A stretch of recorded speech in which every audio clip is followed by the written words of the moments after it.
லோத்துங்கிற நீதிமானுடைய வாழ்க்கையை நீங்க பாருங்க. 2 பேதுரு 2வது அதிகாரம் 8வது வசனம் சொல்லுது அந்த மனுஷன் நீதிமான் என்று. ஆதியாகமம் 19வது அதிகாரம் 1வது வசனம் சொல்லுது அவர் ஒரு நியாயாதிபதி. அப்படி ஒரு நீதிமானும் நியாயாதிபதியும் இருந்தான ஒரு மனுஷன் நீதிமான் என்று சொல்லும் போது தன்னை காத்துக் கொள்ளக்கூடிய ஒரு பரிசுத்தமா இருக்கக்கூடிய, நியாயாதிபதி என்று சொல்லும் போது ஜனங்களுக்கு தேவையான காரியங்களை விசாரிக்கக்கூடியதான ஒரு மனுஷன். இப்படி இருந்தும் அந்த மனுஷன் 2 தப்பு பண்ணிட்டார். தன் மனைவியை சரியா நடத்தல, 2வது தன் பிள்ளைகளை சரியா நடத்தல. அதுக்கு முக்கியமான காரணம் என்னன்னா, நீங்க எங்க இருக்கிறீங்கிறத முதல்ல சரியா தேர்வு செய்யணும். நீங்க எந்த இடத்துல இருக்கிறீங்கிறது ரொம்ப முக்கியம். நீங்க யாரு பக்கத்துல இருக்கிறீங்கிறது ரொம்ப முக்கியம். இங்க லோத்தினுடைய மனைவியை நீங்க பாருங்க, செழிப்பான இடத்துல இருந்து செழிப்பா இருந்ததுனால பொருளாசையா அந்த பெண்ணால விட முடியல. உன் ஜீவன் தப்ப ஓடிப்போ என்று சொல்லும் போது பின்னாடி இருந்து அந்த அழிந்து போகக்கூடியதான தன்னுடைய செல்வங்கள் எல்லாம் ஒண்ணு இல்லாம போகுதுன்னு சொல்லி திரும்பி பார்த்தா உப்பு தூணா போச்சு. அடுத்த காரியம் என்ன, கீழ்த்தரமான உறவுகளை உடைய பாவம்னா பாவம் இல்லைங்கிறதான ஒரு கணக்கில் வாழக்கூடிய ஜனங்கள் மத்தியில தான் இந்த லோத்து வாழ்றார். இப்ப வெளிநாடுகளை நீங்க பாருங்க, தேவமே கிடையாது. இப்படிப்பட்ட நாடுகளை நோக்கி தான் இப்ப ஜனங்கள் ஓடுறாங்க. கிராமத்துல இருக்க விருப்பம் இல்ல, டெய்லி ஆராதனை கொடுக்கக்கூடிய இடத்துல விருப்பம் இல்ல, எங்கேயோ ஓடுறாங்க. பணம் பணம் பேரு கேட்ட சொல்லணும். நான் லண்டன்ல இருக்கேன், அமெரிக்கால இருக்கேன், ஜீவியம் எப்படி இருக்கு, அது இருளடைஞ்சு இருக்கு. நீ செத்த பரலோக ராஜ்யம் போவியா, பரலோகத்தை குறித்து நம்பிக்கையே இல்லாத நிலைமையில இருக்கேன்னு சொல்லுவாங்க. ஒரு மனமா ஜெபம் பண்ண முடியுதா, எனக்கு பரிசுத்தத்தை தவிர ஜெபத்தை தவிர வேற எல்லாத்துலயும் ஒரு மனம் இருக்கு, இது மட்டும் முடியலம்பாங்க. சோதோம் குமாரங்கிறதான ஒரு செழிப்பான இடத்துல இருக்குது அந்த நீதிமான்ங்கிற ஒரு மனுஷன்.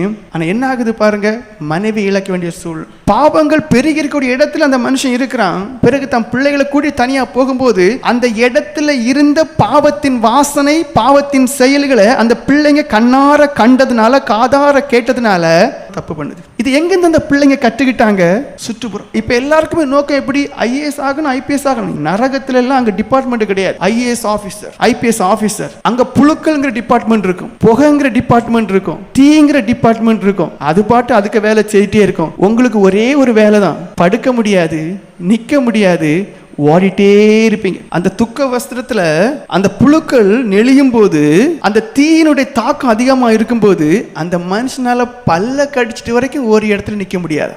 இப்போ அந்த டிபார்ட்மெண்ட் கொள்ளலாம், இந்த டிபார்ட்மெண்ட் கொள்ளலாம், ஏஐ கொள்ளலாம், ரோபோட்டாலஜி கொள்ளலாம், டேட்டா சயின்ஸ் கொள்ளலாம், என்னதோ லண்டன்ல படிச்சா கொள்ளலாம், எங்கேயும் படிச்சுட்டு போங்க, எங்கேயும் படிச்சுட்டு போங்க. ஆனா ஒண்ணு மாத்திரம் செஞ்சுக்கிடுங்க, உங்க பிள்ளைங்களை நீங்க தப்பா நடத்தி கொண்டு. ஏன்னா அந்த பிள்ளைகளுக்கு ஆத்துமா அழிவில்லாததை குறித்து நீங்க சொல்லல, அழிஞ்சு போகக்கூடிய உலகத்தை குறித்து தான் சொல்றீங்க. புரியுதா உங்களுக்கு? அழிந்து போகிற உலகத்துல எப்படி இருக்கணும். ஒரு சின்ன குழந்தைட்ட ஒருத்தன் கேட்டாங்க, what to you want to be become? அப்ப அந்த பிள்ளை சொல்லிச்சு, I want to be rich. ஏன்னு கேட்ட பிறகு அந்த பிள்ளை சொல்லிச்சு, எங்க அப்பாவுடைய ட்ரீம் $50 மில்லியன் உடையவனா இருக்கணும்னு, எனக்கு அதான் ஆசை.